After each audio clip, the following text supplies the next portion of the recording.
Pessoal, professor Irã aqui na área para mais uma aula aí de informática aplicada ao ensino de química, né?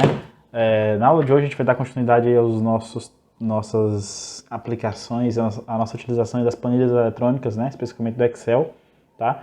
E aí hoje eu vou estar mostrando para vocês uma aplicação muito interessante, que é o uso das planilhas eletrônicas para o estudo da cinética química, né? Que é um tema aí muito importante e bastante recorrente aí dentro da química, né? Que é a questão da velocidade das reações.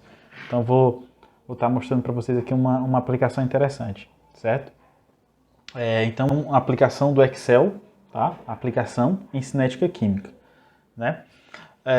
Muitas vezes, a cinética química ela é apresentada para a gente através de dados, né? Dados experimentais e também através de equações, né?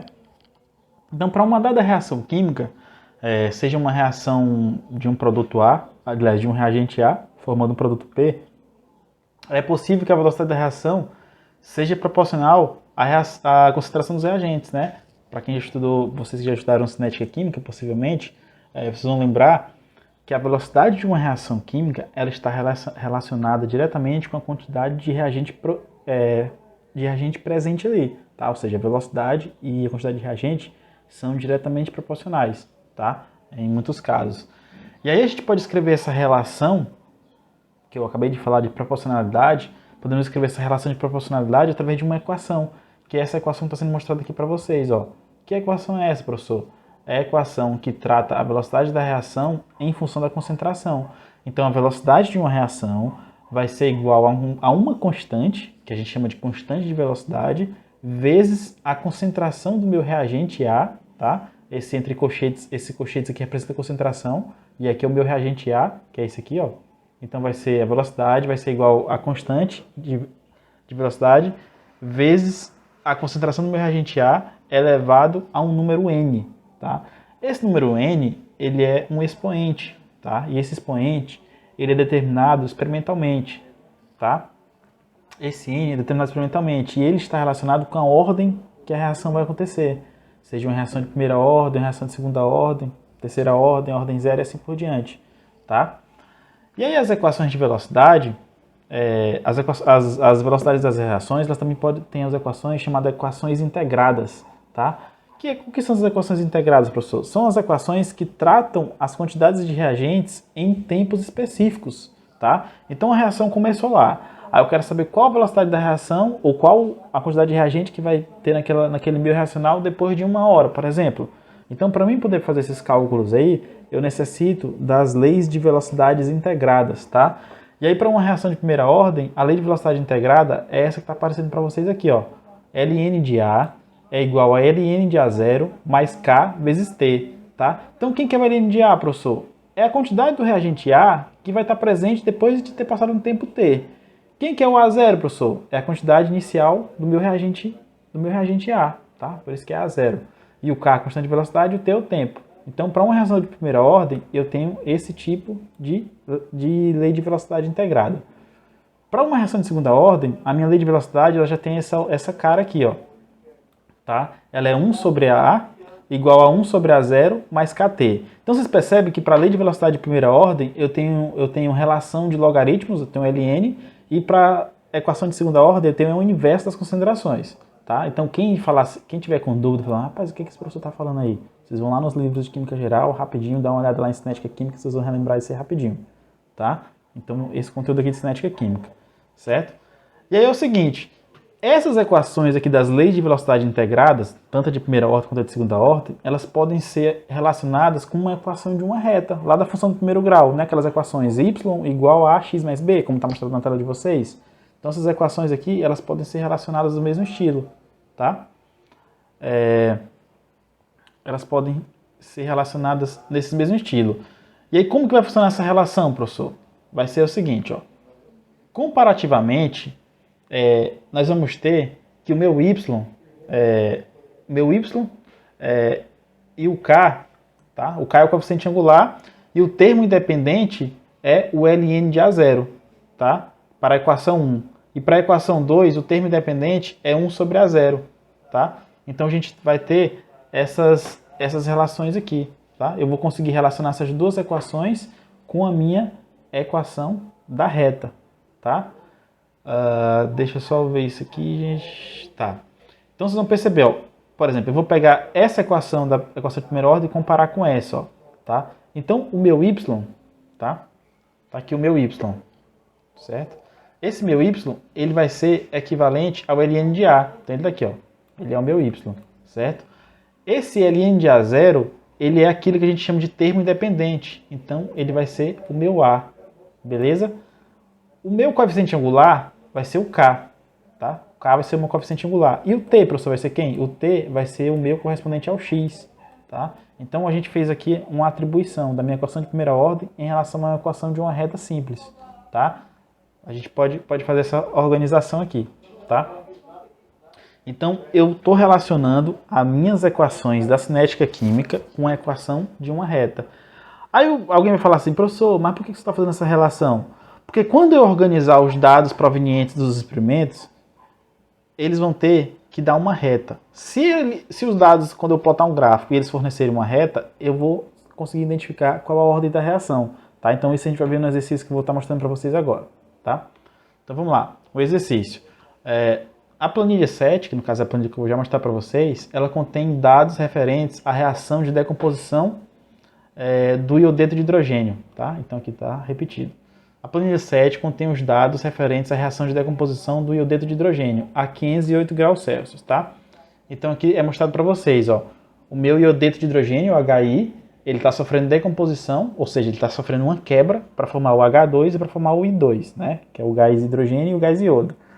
E aqui eu tenho as concentrações desse meu reagente, que é o HI, né? Vocês percebem que eu tenho as concentrações aqui, ó. Então estou saindo da concentração de 0,1 no tempo zero, e estou vindo para a concentração de 0,02, ou seja, a concentração está diminuindo quando eu estou passando o tempo, né? À medida que o tempo da reação vai percorrendo, o tempo em segundo, que sai do 0 e vai até 350, a minha quantidade de reagente vai diminuindo. Isso é óbvio, né?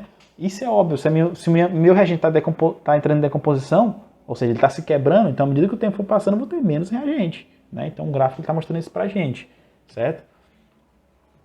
E aí ele fala assim agora, na questão, ó, fala assim, ó, considerando os dados fornecidos, faça uma planilha no Excel. Então vocês vão fazer uma planilha, aliás, eu teria que fazer uma planilha, né, semelhante ao exercício que eu passei para vocês anteriormente. Tá? Então eu vou pegar essa tabela aqui e vou transformar em uma planilha. Então, considerando os dados fornecidos, faça uma planilha no Excel para encontrar as curvas correspondentes às equações 1 e 2. Dica, crie duas colunas, a ln de A e a coluna 1 sobre A. Tá? Agora, a gente vai fazer, depois que a gente montar esse gráfico aqui no Excel e criar as colunas ln de A e 1 sobre A, a gente vai depois fazer os gráficos de ln de A versus o t, que é o tempo, e depois um gráfico de 1 sobre A vezes o tempo. Tá? E atenção, o tempo é no eixo x, tá? O tempo é no meu eixo horizontal, o eixo x. Tá? Depois utilize o tipo gráfico de dispersão e o subtipo de dispersão com pontos de dados conectados por linhas suaves. Tá? Então por que eu estou fazendo isso, professor? Por que você vai fazer isso, professor? Porque é o seguinte, eu tenho esses dados aqui na tabela, tá? Só que eu não sei qual é a ordem da reação. E na química, geralmente, vocês vão lembrar, muitos exercícios, muitos trabalhos, um dos trabalhos do químico é saber qual a ordem da reação, qual a ordem que aquela reação está acontecendo. Tá? É um trabalho que os químicos costumam fazer bastante, e é de muito interesse. Porque você sabendo qual a ordem que está acontecendo aquela reação, você vai conseguir saber o mecanismo, tá? O mecanismo na qual aquela reação está acontecendo, o mecanismo de degradação de alguma molécula, esse tipo de coisa. Tá? Então, você descobrir a ordem da reação é muito importante dentro da química. Tá? E aí é uma maneira de descobrir através dessa construção de gráficos, beleza? Então a gente vai fazer testes para poder descobrir qual a ordem. Aí alguém vai falar assim, professor, por que você vai criar ln de A e 1 sobre A? Porque eu quero saber se a reação é de primeira ordem ou de segunda ordem. Se eu construir um ln de A vezes o T e der uma reta, quer dizer que a reação é de primeira ordem. Se eu construir 1 sobre A vezes o tempo e der uma reta, então quer dizer que ela é de segunda ordem. Tá? As duas não vão dar uma reta perfeita, não. Por quê? Porque ela tem que ser de uma ordem ou outra. Ela não vai conseguir ser uma reação de primeira ordem e de segunda ordem ao mesmo tempo. Não existe isso. Tá? Então a gente vai fazer isso. E aí quando eu jogo esses dados aqui numa planilha e construo os gráficos, vocês vão ver que vai acontecer isso aqui, ó. Vai aparecer esses dois gráficos, tá? Lá no Excel, tá? Então aparece aqui, ó, o gráfico do ln de A, o ln da concentração de HI, vezes o tempo, lembrando que o tempo está no eixo X, está aqui embaixo, e depois construir outro gráfico de 1 sobre HI vezes o tempo, tá? Construir os dois gráficos, tá? Aí alguém vai falar assim, professor, os dois aí deram uma reta, então ela é uma reação de primeira ordem e de segunda ordem, não é não? Aí é onde vocês vão ter que ter cuidado, né? E é onde o Excel vai ajudar nós a definirmos a ordem da reação corretamente. Por quê? Porque vocês vão fazer o seguinte, ó. Vocês vão pegar esses dois gráficos, vão clicar sobre a curva do gráfico, tá? E aí vocês vão adicionar uma coisa chamada linha de tendência aos gráficos. Então como que faz isso? É só clicar com a tecla direita do mouse, né? Sobre a curva e escolha adicionar a linha de tendência, tá? E aí quando você adicionar a linha de tendência, vocês vão lá e marcar linear, tá? E aí vão também marcar a opção exibir equação no gráfico, tá? E aí quando ele vai exibir a equação no gráfico, ele vai exibir o nosso famoso R quadrado, que é aquele coeficiente de correlação, tá? Então o que acontece? Esse coeficiente de correlação, ele vai mostrar qual dos dois gráficos apresenta maior linearidade, ou seja, qual dos dois gráficos está mais próximo de uma reta, tá? E aí quando você verifica aqui as duas equações e o R quadrado, vocês vão perceber aqui, ó, para o LN, né, para o gráfico de LN, o meu R quadrado está 0,0965. É um coeficiente, é um R quadrado razoável, tá? E agora quando você vem para o gráfico de 1 sobre concentração de HI, o meu R quadrado deu 1. Então a gente tem uma correlação aqui perfeita, uma reta perfeita aqui, tá? Então o que isso significa, professor? Significa que esse gráfico aqui é o gráfico da ordem correta da reação, portanto a minha reação é de segunda ordem. Por quê? Porque o gráfico da reação de segunda ordem é aqueles na qual o inverso da concentração sobre o tempo dá uma reta. Então é esse gráfico que deu uma reta. Portanto, através do Excel, da ferramenta Excel, eu consigo descobrir a ordem de uma reação. Tá? Então eu construo o gráfico, só que se eu olhar só para o gráfico eu não consigo definir qual que é a ordem, porque os dois aparentemente estão dando uma reta. Então é necessário eu linealizar esse gráfico, tá? Através da linha de tendência, através do coeficiente de correlação, e daí a gente consegue verificar qual a ordem da reação. Tá? Deixa só eu mostrar para vocês aqui, gente. Ó, eu construí no Excel eu construí no Excel agora há pouco esses gráficos, pelo menos um deles, para vocês darem uma olhada. Deixa eu só ver, ó. Só pra gente, para me mostrar de fato no Excel como que faz, tá? Então tá aqui, ó. Então deixa só eu fechar, né? Eu vou excluir o gráfico. Então tá aqui, ó. Eu gerei, ó. Vocês estão percebendo aqui, tá aparecendo na tela de vocês, ó. Eu gerei a planilha, tá? A planilha que estava lá no exercício, tá aqui os dados ó, de concentração, tá aqui os dados de tempo, né?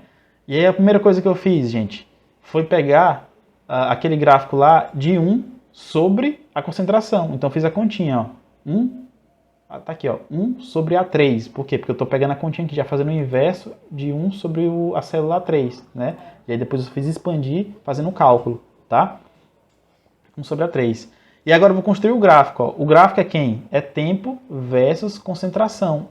Aliás, é tempo versus o inverso da concentração, tá? Então, lembrando que o tempo, ele está no eixo X, tá? Então, aqui é o eixo X e aqui é o eixo Y. Então, eu só vou selecionar aqui os dois, ó. Selecionei os dois gráficos, tá? Eu selecionei as duas colunas, beleza? E vou vir aqui em inserir, tá? Inserir gráfico de dispersão, tá? Tá aqui, ó. Gráfico de dispersão. Pronto. Tá aqui o meu gráfico, ó. Percebe? Tá uma reta, beleza? E aí, professor, onde é que você vai obter lá aquelas coisas que você tinha falado pra gente, ó? Ó, vocês vão vir aqui no gráfico, né? Vocês vão clicar com o botão direito do mouse, né? Aí vai aparecer essa janela aqui, ó, excluir, redefinir coisa de estilo. Então vocês vão aqui, ó, adicionar linha de tendência, que é para fazer a linearização. Então você vem aqui, ó, clicou, adicionar linha de tendência. Tá aqui, ó, beleza?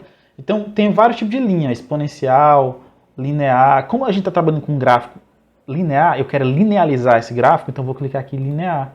Beleza, então já cliquei. Aí vou vir aqui embaixo ó, e falar assim, ó, eu quero que você exiba a equação no gráfico, então é para exibir. E também quero que exiba o valor de R no gráfico, o R quadrado, tá aqui. Então é só fechar. Pronto, já está lá, ó. Então eu trago para cá, ó, a minha equação da reta, e trago também o meu R quadrado, tá? Eu posso aumentar isso aqui, tá? Tem algum modo de aumentar, que eu não estou conseguindo aumentar, mas vocês vão conseguir aí, certo? Então tá aqui, tá? Então eu tenho a equação da reta, tá? Para os meus dados aqui da cinética, e tenho o meu R quadrado igual a 1. Então ele está querendo dizer o quê? Quer dizer que esse meu gráfico é realmente uma reta, beleza? Foi linearizado, então é uma equação de segunda ordem, certo? Então eu estou encerrando aqui a aula de hoje, gente. Eu espero que vocês tenham conseguido entender essa abordagem da cinética química utilizando Excel. Em breve eu vou estar postando uma atividade para vocês aí, estarem aplicando esses conhecimentos aí de cinética química com a utilização do Excel, beleza? Um forte abraço, gente, até a próxima. Qualquer dúvida, entre em contato comigo. Valeu!